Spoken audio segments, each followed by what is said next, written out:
welcome back to the Made Herself a Boss podcast, all about mastering methods and mindsets to making more money in your business, girl. In this episode, we're all talking about money automations, just keeping it on repeat.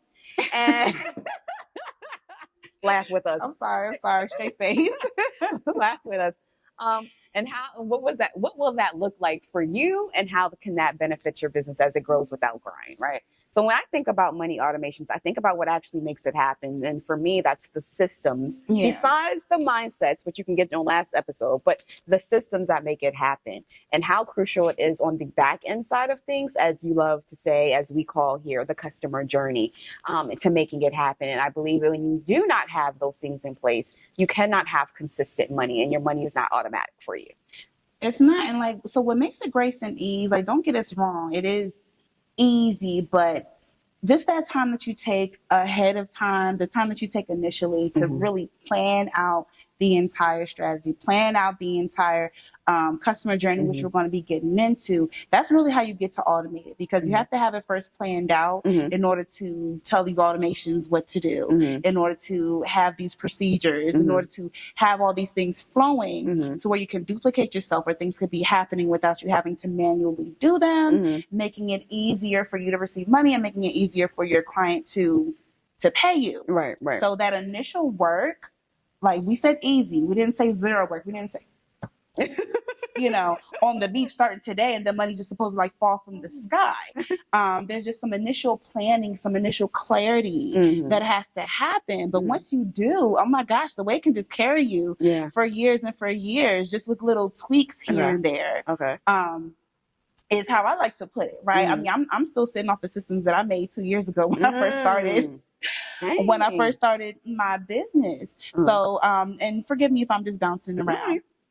So the way to be this easiest to automate my money is my customer journey.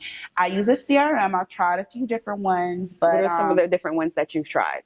I've tried, Honeybook is my absolute favorite. There's something called Sprout. There's something called, for photographers, Pixie Set, is starting to have its own one now. It's all a matter of preference, right? But I've landed on Honeybook, and I love it because it just does everything for me, right? So, and I'm gonna go ahead and give you some of my little customer strategy. So if I'm just gonna go the free router, if I'm speaking, I always send them to my website because I want them to learn a little bit more about me, see what I do and everything. They fill out my contact form. From the contact form, it goes into my CRM. It sends them to the next page where they can schedule a call to talk to me. From there, I talk to them. From there, they're sent a questionnaire. Now I know what you want to talk about. We have our sales call. I have the solution to your problem. It's done, right? Because sales is sexy. That part. From there, it's sending them their invoice, sending them their proposals, sending them their reminders for our session, sending them everything that they need to do. And if I'm hitting any buttons at all, it's just because I've already plugged in the entire process, the entire method of how I want them to be contacted. I've already pre-written all these emails. I've already put in Honeybook, after this happens, trigger this. After that's done and they hit a yes or no to this question, do this as a next action. And it's literally taking care of the entire, not just the transaction, but their whole experience. And the number one thing that I get, oh my gosh, you were so professional. And they tell that to me before I even get there, just by the way that my CRM has been on top of it, as far as the communication. And I didn't even talk to them personally yet, not besides the sales call. Right. And so that's why I love it. It has made it so much easier for me to get paid. It gets their card on file. Those payments come through. That's okay. Okay, just like the bill, just like the auto bill. But and that just leaves me the opportunity to do the part of my job that I love, which is on session, which is just being one-on-one with the customers. Because I've automated, because I've already written out that list of the things that are kind of mean, whatever the word is, things I don't feel like doing. I have someone or something doing it for me, and that is how I've been able to grow my business so far with grace and ease. Yeah, that's so good. What I'm hearing is planning and prepping And that can look like a process map. You talked about something, you really broke down every single step. For those who may not be as vast as you are, how did you suggest them mapping it out and making it plain before the actual steps to put in? Well, number one, put yourself in the shoes of your customer. Mm-hmm. How would you want to be treated and communicated to about this? Mm-hmm. Me personally, we're all service providers. You're most likely a service provider if you're watching this.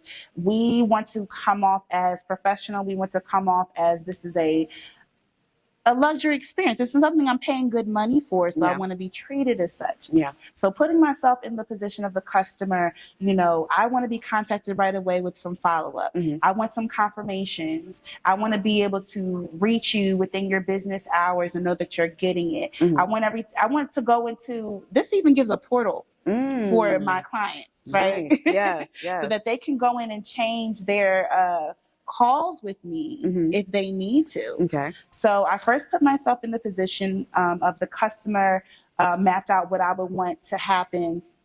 I literally, like pen and paper, wrote down each step. I wrote an email out for each step. And then I wrote a trigger for each one of these things. And then I put it all. It took me a week. It took me 1 week to put all this stuff in there. And like I said, these are methods, or this is a system that I still use 2 years later. I just go in and tweak it every once in a while once a new situation happens, or I discover like, oh, this can happen faster, easier, or better for the client if I do this. So yeah, like I would say that that's the first step, to put yourself in the position of the client, figure out what you would want, and then 10x that and figure out what would wow them. And make that your method. So she's over here, Anita, baking them over here, giving them something they can feel, right? So they can give her something that she can fold. And it's all about making sure that you are understanding. I think it's so gold. What you said is putting yourself in the shoes of them. How would you want them to feel? How would you want them to receive? And how would you want them to experience you? And mapping it out before, like you said, adding the triggers. Now, she definitely dropped different languaging and terminology.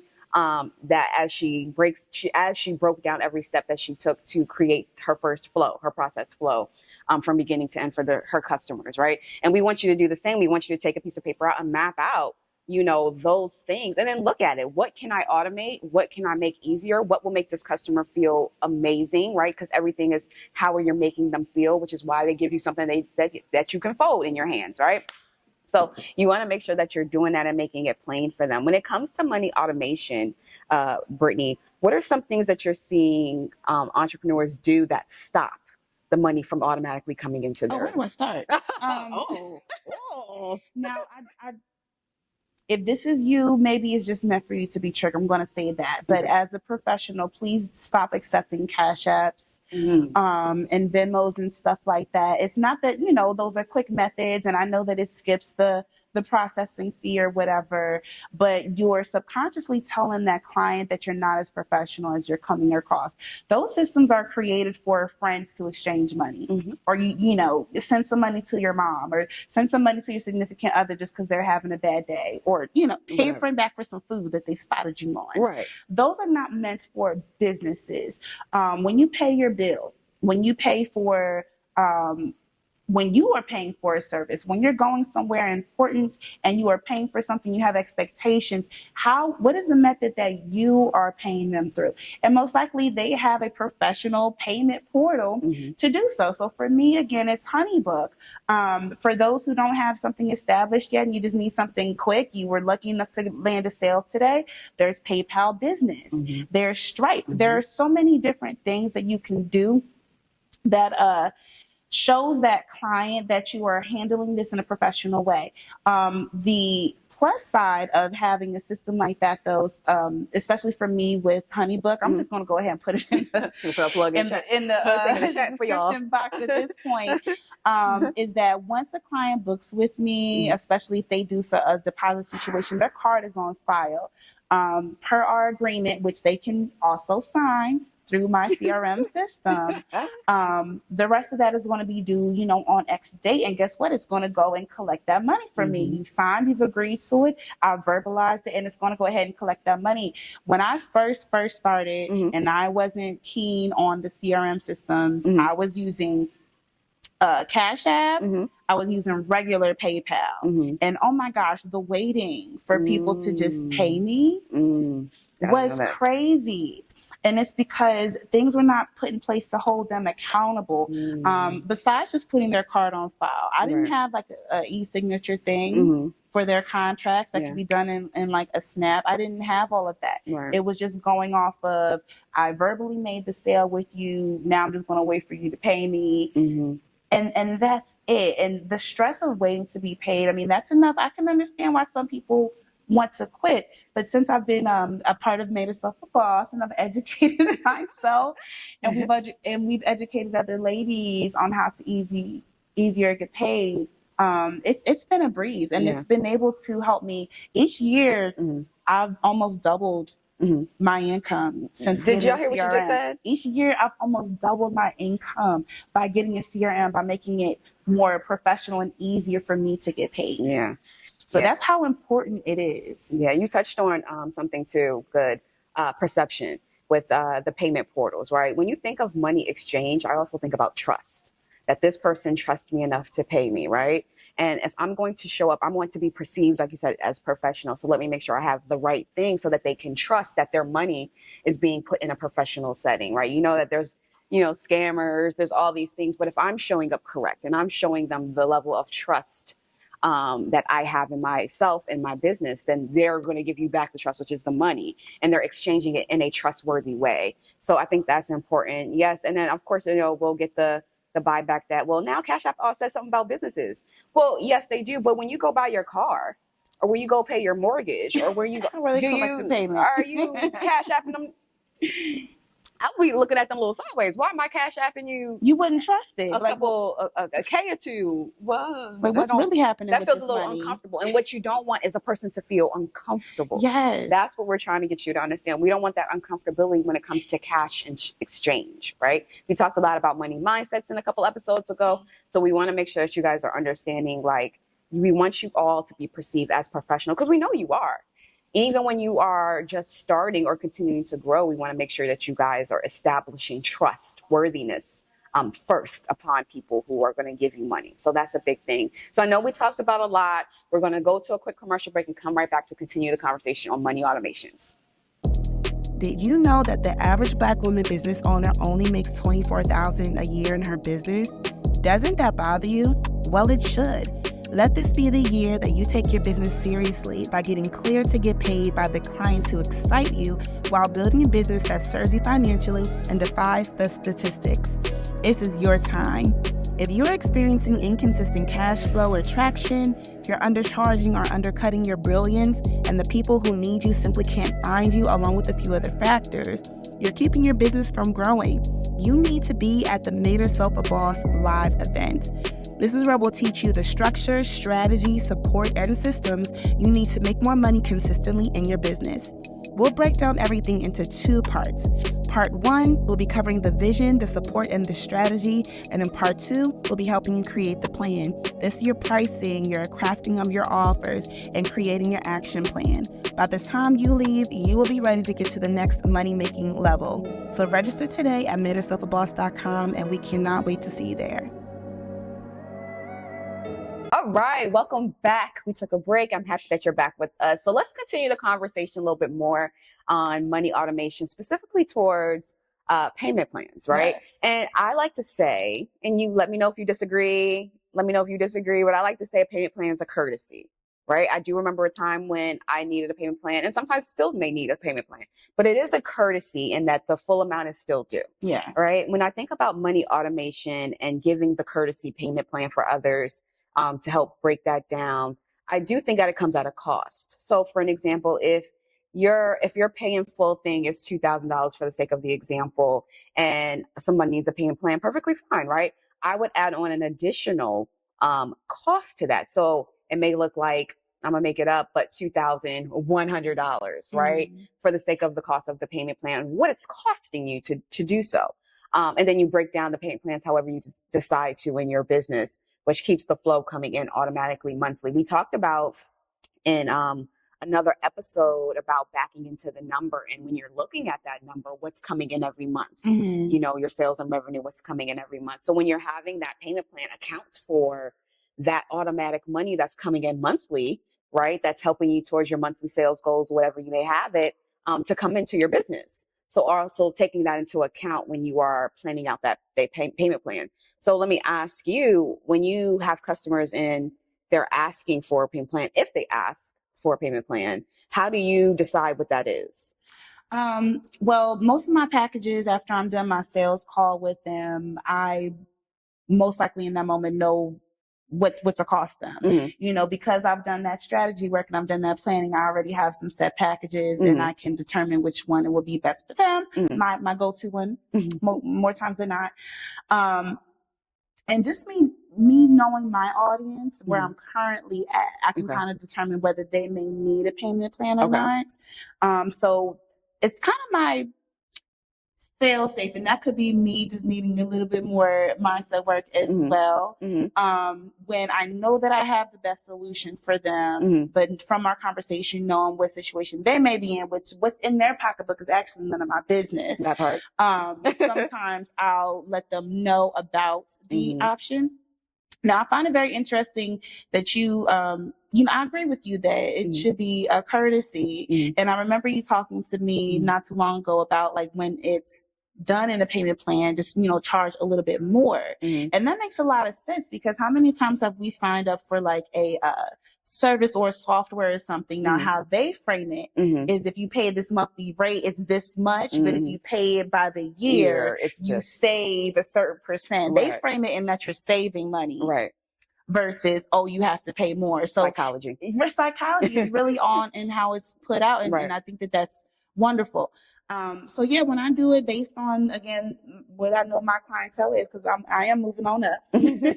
She's moved up.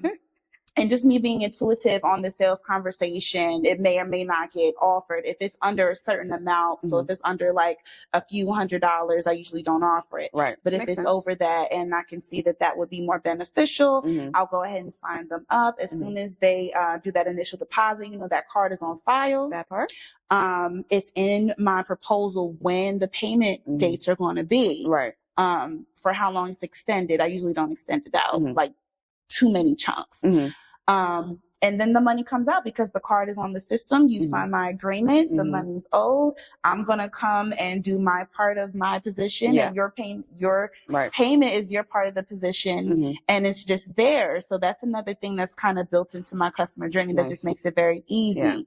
And that is also where I see the difference between like my revenue for that month and my sales for that month. I could have booked a client for $2,500, but if she chose to do a payment plan, $2,500 is not my I'm not going to say my take home because it needs to be broken down, but it's not my full collection for the month of February. It might be over the next couple, because you can't spend sales. And that brings us to another. Shy is just bomb with this stuff. That brings us to another conversation that I've had with Shy about, you know, the huge difference between your sales and your revenue. So explain to them exactly what that is. Really, and knowing your numbers, because I know last episode we talked about understanding sales and your numbers. This is really important when you're calculating what came in for the month, right? So like Bree said, she had a package for $2,500. So when a person inquires about a payment plan, which I don't suggest you lead with that in the sales conversation, like Bree just said, but when it does happen and they put that initial deposit, that is the money that you count as revenue. So for her, if the deposit wasn't, I'm just making it up, but if the deposit was $500, a $500 deposit for us to get started, then that was the money that came through. That is the revenue that came through. The sales is the whole amount that you're charging them, the $2,500. And the huge difference between sales and revenue is what came in and what's actually owed. So the sales is $2,500 in this example. The revenue that came into Bree that she can actually spend is the $500. So when you're calculating what came in for the month and revenue, what came in was the $500. But when we're looking at our sales, what came in was the $2,500. Why is that important to know? It's important to know because when you're telling the story and you're seeing what's going on in your business, you know how many sales came in versus what you have cash on hand. Right. What comes with business, the cost of doing business, sadly, is when people's payments don't go through, the default clients. And a part of the automation of it is having a follow-up plan on that, is having your plan when payments don't get paid. When if it's a month long, 2 months long, does it go to, do you send out a letter? Then is it a attorney a letter? And then does it go to collections? What does that process look like mapped out for you? But it's important to know because now you can't count the rest of that money owed to you as revenue because you've never received it, right? So understanding and knowing the difference between sales and revenue is vital for you. That's the business acumen. That's the understanding the sales for you to know as you're mapping out how much sales you want to make for the year and how much revenue you want to make for the year. Accounting the cost of business, which is fees, which is default clients, that just happens. That's the cost of doing business. And that really ties into, have you ever heard the term, the lifespan of the customer? Yeah. So for those of you, I mean, I'm probably saying it wrong, but you'll understand. So the lifespan of the customer, for that customer, and that could be just this particular sale that you're making with them, or if you have an ongoing process with them year after year after year, by the time you're done with that customer completely, how much money do you plan on making with them? And depending on the type of service that you provide, that's also a wonderful thing to take into consideration. Is your offer something that is just a one-off situation, or is it something that could be of ongoing use to a client? Because then you can start to calculate, you know, how much are you making in a year with that person from years to come? Do you want to offer packages that allow them to bulk it all together? And that is more expected income for you to have. So these are also some things to take into consideration with payment plans. It could be to break down what's owed to you for a single project, or it could be to break down what's to be paid to you over a certain period of time for the lifespan of that customer, whatever that's going to look like for you. So just lots of things to, again, just kind of pre-plan it out, have those offers ready. I'm going to admit, I was one of those girls just learning in my business. I didn't know until it came across or it was offered to me. Like, hey, do you do this on ongoing? You know what I said? I sure do. Let me send you that proposal tomorrow. And did my research and came up with something. And it's just been a blessing. So I can tell you now, from experience, from having that put upon me, those are also things to take into consideration. The lifespan of the customer. How much money will you make off of that customer in a year, or just as long as you have them? Yeah, that's so good. That's so good. So we hope that in this episode, don't forget, we do have some questions for you to answer. Hope you have your Made Yourself a Boss podcast journal.